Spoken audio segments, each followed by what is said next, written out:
菲律宾向美国提供军事基地来遏制中国，却转过头来啊，又要我们中国提供这个铁路贷款，并希望我们中国啊帮助菲律宾搞基建。那么这笔生意我们到底做还是不做呢？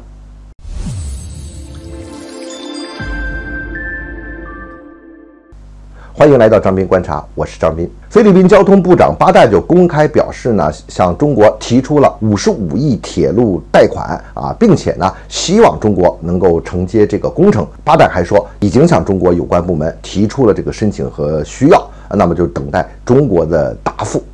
所以大家看到这个消息之后啊，有人就说了，说你菲律宾现在和美国搞得这么紧，你军事上和政治上开始出现了投靠美国的迹象。你看这又搞军演呐，又把这个基地给美国，这基地可不就是遏制我们中国的一个美国的落脚点了吗？但你现在转过头来还有脸向我们中国要这些贷款来搞铁路吗？那么这个事情它到底是怎么回事呢？其实说起来话长啊。好几年前啊，当时杜特尔特还在台上的时候啊，杜特尔特和中国的关系相对好一些啊。那个时候呢，曾经向我们提出了要44亿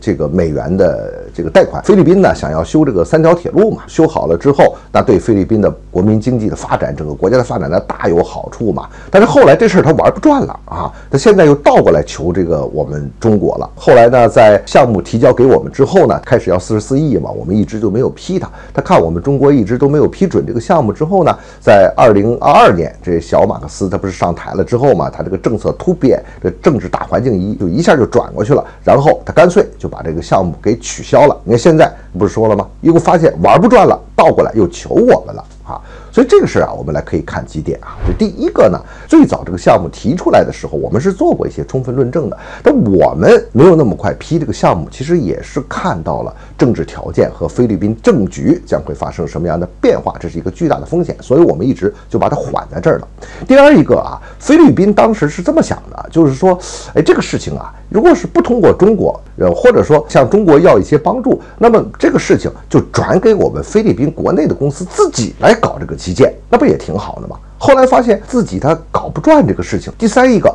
你看现在小马克思上台之后呢，和美国的关系搞得这么密，他其实是想把这个事情啊跟美国提出来，希望美国能提供这方面的资金的援助，或者说是美国来牵头来进行融资。那拿到这些钱之后呢，再由别的国家，你比如说日本提供这个铁路基建的这个技术来把这个事情完成，然后菲律宾的公司再一配合，这不也挺好的吗？后来发现根本就不可能啊，美国才不会给你搞这个事情呢。当然日本的铁路也非常好了呀，但是呢，这个离开中国之后啊，你要靠日本的话，无论是在工程的预算呐、成本啊，还是在工期啊，还是在这个最后的这个施工能力和质量上，日本也玩不转这个事情。菲律宾一看这个事儿不行了，转过头又向我们来再重新提这一件事情了嘛。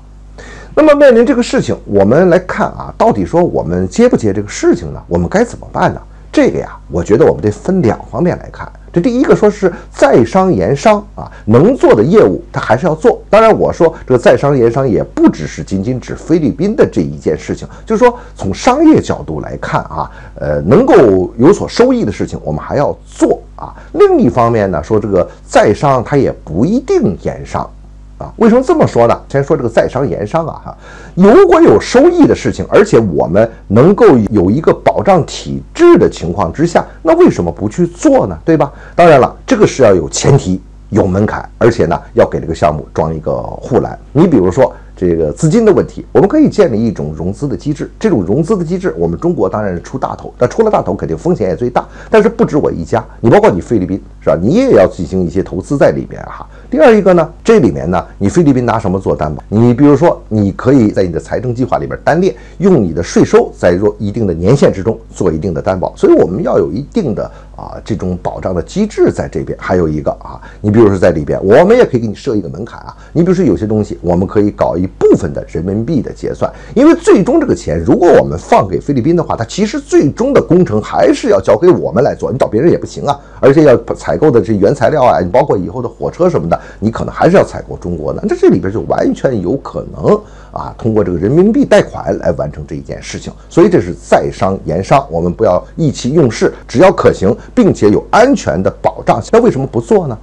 那另一方面，我不就说了吗？在商咱们不一定去言商，因为呢，基建这种事情啊，往往是和政治和它的政局是密切相关的，这个我们要非常的谨慎。而是否能帮助它去搞好它的基建啊，也关系到未来我们的各种布局，也关系到两国的关系。这同时它也起一定的政治作用。所以从这个角度上来看哈，我们呢还是要慎重行事。但是不管怎么说，我们要发挥出我们的能力，在商业上获得更大的利益，同时呢，我们也要考虑到安全的利益，考虑到我们的政治利益，我们要有足够的能力来保护我们的经济利益，保护我们的收益。那不就是通俗说就那么一句话嘛，就是这个铁路的里程啊，它在航母的航程之内。